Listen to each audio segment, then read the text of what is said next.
या या या गुरुजी, सगळ्यांना प्रसाद वाटा आणि साखरपुड्याची तयारीला सुरुवात करा. हो, सुरुवात करतो. सनई चौघडा वाजवायला सांगा. बाकी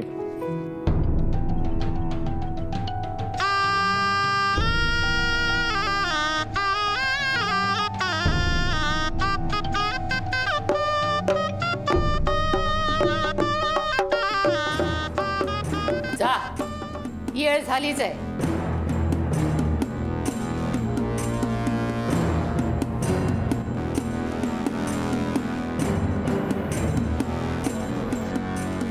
मी येणारच आहे खाली, पण ते सोहळा बघायला नाही, तू कसा नकार देतोस ते बघायला.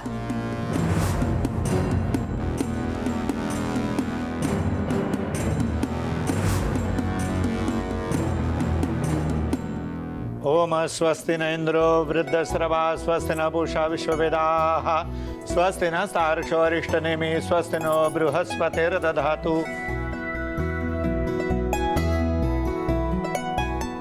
आता गजरा द्या.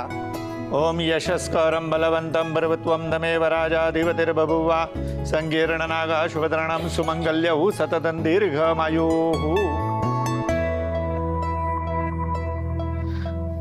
अगं आजी, मला खूप भीती वाटते. सगळ्या लोकांसमोर जर मी नकार दिला ना, अगं तो खूप मोठा तमाशा होईल. माझ्या एकट्यामुळे अख्खं कुटुंब डिस्टर्ब होऊन जाईल. माझ्यामुळे माझी माणसं दुःखी होतील. आजी, त्यापेक्षा माझ्या वाटेला जे येईल ना, ते मी मान्य केलेलंच मला योग्य वाटतंय.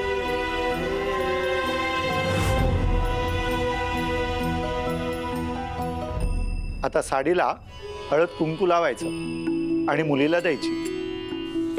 ओम युवं वस्त्राणि बिवसाव साधयुवर छिद्रमन्तवोः सर्गाः अवातिरतमन्द्रुतानि मित्रावरुणास जेथे. आता नारळ घ्यायचा आणि ओटी भरायची.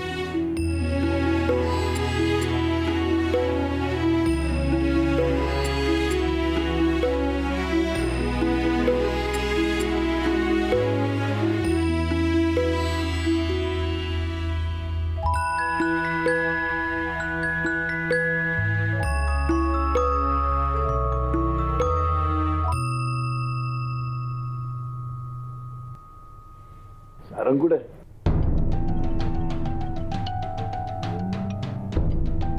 अजून आवरून झालं नाही त्याचं? येईल. मी बघून आलो.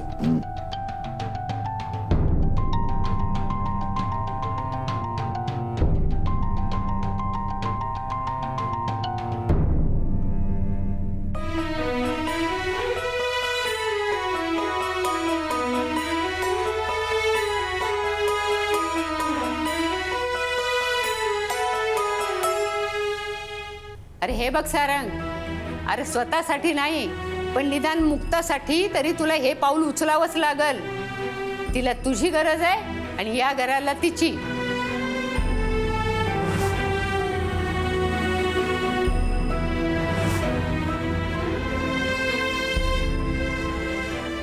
तिचं काही कळत नाहीये का आजी, आणि मला नाही वाटत तिला माझी गरज आहे म्हणून.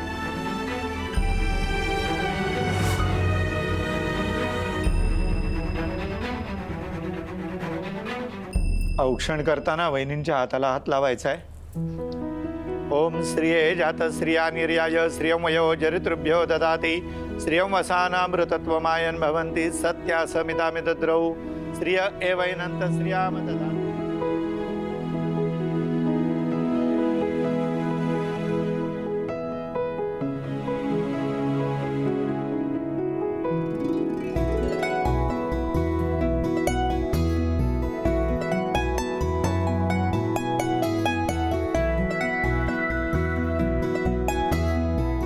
यजमानांनी मुलीला हळद कुंकू लावायचंय, विडा नारळ द्यायचा.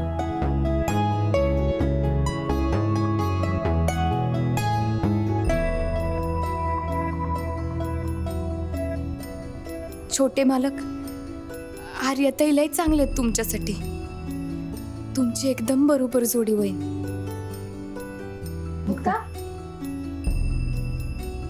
मुक्ता, माझ्या खोलीमध्ये ना अंगठ्या ठेवल्यात साखरपुड्याच्या.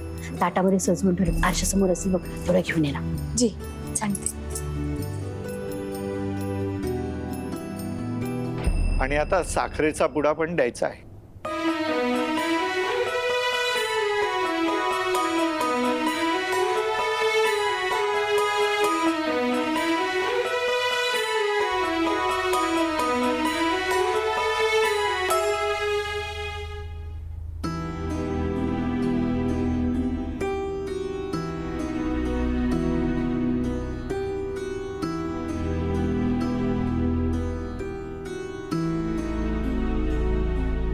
देवी आई आज एकदम हॅपी दिसते. याचा अर्थ तिला सुद्धा तुझं संबळवादन आवडलंय. मला तरी असं वाटतंय की ती तुम्हाला हे घर सहजासहजी सोडू देणार नाही.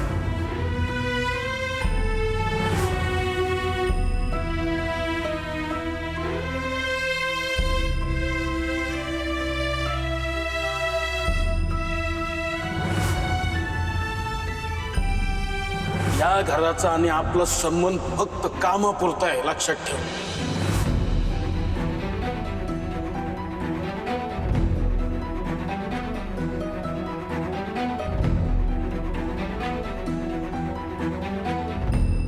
पुढे जाऊन काय होईल ना ते दिसतंय सारं मला.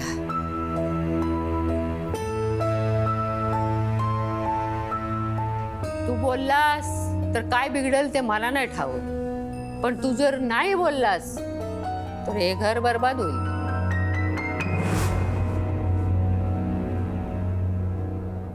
ए बे अक्कलबाई, मूर्खाचा बाजार आणि भूताचा शेजार. आता थोबाड शिवलं का तुझं? बोल ना. हातचारी दादा, यांच्याशी कोणत्या भाषेत बोलताय तुम्ही? अहो, ही बोलायची पद्धत झाली का? आणि हे शोभते तरी का तुम्हाला? हे मुक्ता, तू या भानगडीत पडू नकोस. हा, या बाईने इथं दूध नसल्याचं शेवटच्या क्षणाला सांगितलंय. आतापर्यंत कधी खेळत होती? ते सगळं झालं, पण आता ऐन वक्ताला दूध आणायचं कुठून आणि खीर करायची कशी? सगळं लपडा होऊन बसलाय.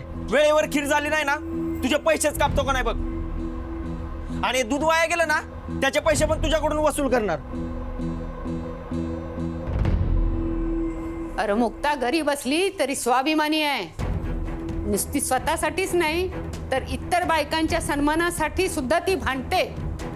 तुटकं फुटकं जसं जमल तसं पर ती भांडते. ज्या घरातल्या बायकांसाठी त्यांच्या सख्यानेही त्यांच्या बाजूने उभं राहायची हिंमत केली नाही, तिथं मुक्ता उभी राहिली, तेही परिणामाची पर्वा न करता. आणि तीच एक हाय जी मेलेला स्वाभिमान जिवंत करू शकते.